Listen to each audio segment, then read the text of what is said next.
wasaaradda qorsheynta iyo horumarinta qaranka jamhuuriyadda Soomaaliland ayaa maanta soo bandhigtay hanaanka horumarinta xogta dalka munaasabad loo qabtay bandhigaasi oo soo qaban qaabisay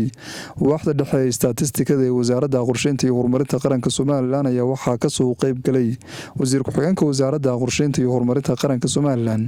agaasimaha guud ee wasaaradda qorsheynta iyo horumarinta qaranka agaasimaha waaxda dhexe ee statistikada ee wasaaradda qorsheynta dhammaan waaxaha qorsheynta iyo xog ururinta hay'adaha iyo laamaha dowladda iyo sidoo kale qaar ka mid ah saraakiisha wasaaradda qorsheynta iyo horumarinta qaranka Soomaaliland ugu horreyn waxaa munaasabadani ka hadlay isla markaana ka warbixiyay ujeedada kulankani agaasimaha waaxda dhexe ee statistikada mudane Xasan Jaamac Cabdilaahi waxaana hadaladiisii ka mid ahaa waxaan soo bandhigayaa statistikadii dalka marka waxaan ugu soo dhaweynayaa marti sharafta amba waaxyaha kala duwan ee ka kala socda hay'adaha dalka إلى بمعنى هالكل الدراسة قد شركة إلى نكون في الجملة. agaasimaha guud ee wasaaradda qorsheynta iyo horumarinta qaranka Soomaaliland mudane Mubarak Cabdilaahi Ibraahim Darjir oo munaasabadani hadal dheer ka jeediyay ayaa sheegay inay muhiim tahay in la helo xog dhab ah si loo gaadho higsiga fog ee uu leeyahay qarankani Soomaaliland. maanta halkan waxaan isugu nimid sidii hore loo sheegay inaynu daahfurno istiraatiijiyadii ama qorshihii aynu ku hagi lahayn horumarka xogta iyo tirakoobka ama statisticska muxuu ahaa dalka waxaynu la soconaa runtii inaynu leenahay higsi qaran oo ah higsiga 2030ka talaabo kasta aynu qaadanaana caadiyan waa inay meel ka galayso ama waa inayna gaarsiinayso sida aynu higsiga 2030ka aynu u gaari lahayn higsiga 2030ka si aynu u gaarno waxaanu samaysanay qorshe horumarineed oo qaran oo aynu 5 sanaba mar samayno oo hadda aynu ku guda jirno kii labaad qorshaha horumarinta qaranku waxa uu ku salaysan yahay waxa la yiraahdaa evidence based afka qalaad oo ah wax kasta aynu qabanaynaa inay ku salaysnaadaan ama qorshaheenu inuu ku salaysnaado xog iyo xaqiiqo inuu evidence ku salaysnaado evidence-ka ama xaqada aynu ka hadlaynaa xagee ka imanaysaa meesha ay ka imanaysaa waxay tahay inaynu horumarino isla mar ahaantaana aynu boorka ka jafno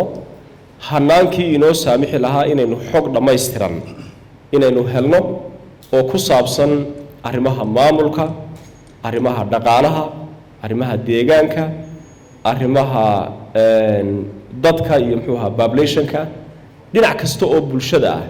waxaynu u baahannahay inaynu xog la helo ku go'aan qaadano intaasi kadibna waxaa kulankaasi si rasmi ah u daafuray wasiir ku-xigeenka wasaaradda qorsheynta iyo horumarinta qaranka jamhuuriyadda Soomaaliland injineer Xuseen Ibraahim Buuni waxaana hadaladiisii ka mid ahaa waaxdu waxay soo saartaa warbixino runtii badan oo ay qayb ka tahay consumer price index-ka waxa afka qalaad lagu yiraahdo qiimaha ascaarta oo runtii lagula dagaalamo ama lagu controlo inflation-ka sixir bararka waxay si dhow xogaha consumer price index-ka waaxdu oo ay si bilaa u soo saarto bil walba ay la wadaagtaa runtii kana munaafacadsado oo isticmaala bankiga dhexe wasaaradda maaliyadda iyo wasaaradda ganacsiga oo sida si bilaa waaxdu ay u soo saartay runtii uu la wadaagto waxa iminka aynu rajaynaynaa wasaaradda qorsheyn ahaan maadaama consumer price index-ka iminka hargeysa un laga soo saaro si bilaana looga soo saaro in gobolada dalka iyo degmooyinka aanu u gudbin doono u fidin doono sidaana si dhow xogaha guud ee qaranka si bilaa looga heli doona dhanka qiimaha ascaarta ee consumer price index waxa la yiraahdo waaxdu waxyaabo badan bay runtii soo ay produce garaysa oo GDP-ga kamida gender statisticada kamida CPI-da kamida waxna iminka runtii aanu ku hawlanahay kana shaqaynaysaa waaxdu hormood ka tahay sidii dalkani u heli lahaa tirakoob loona ogaan lahaa tirakoobkii ugu dambeeyay imka 2019 waqti sanadka aynu ku jirnay gabagabada ah iyo 2020 labada dhexdooda sidii runtii loo sameyn lahaa waaxdu waxay ka shaqaynaysaa iminka waxay diyaarinaysaa siyaasadihii iyo qorshayaashii lagu saamaxayay in la qabto tirakoob guud oo dalka ka hirgala marka runtii waan soo dhaweynaynaa waxaynu rajaynaynaa qorshaha maanta halka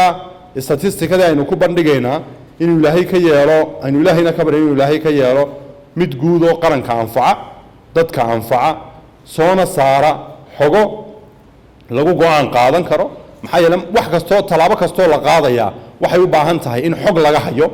warbixin laga hayo dabeeto la ogsoon yahayna waxaa la qabanayaa at the end of the day xagga loo socdo waxaa ka soo bixi doona marka hawshaa la qabtaa waa in qofka ay runtii sawir iyo ay warbixin uga diyaarsan tahay marka runtii waxaan jecelnahay inaynu si dhow wada shaqayno waaxdana waan bogaadinayaa shirku waa inoo furan yahay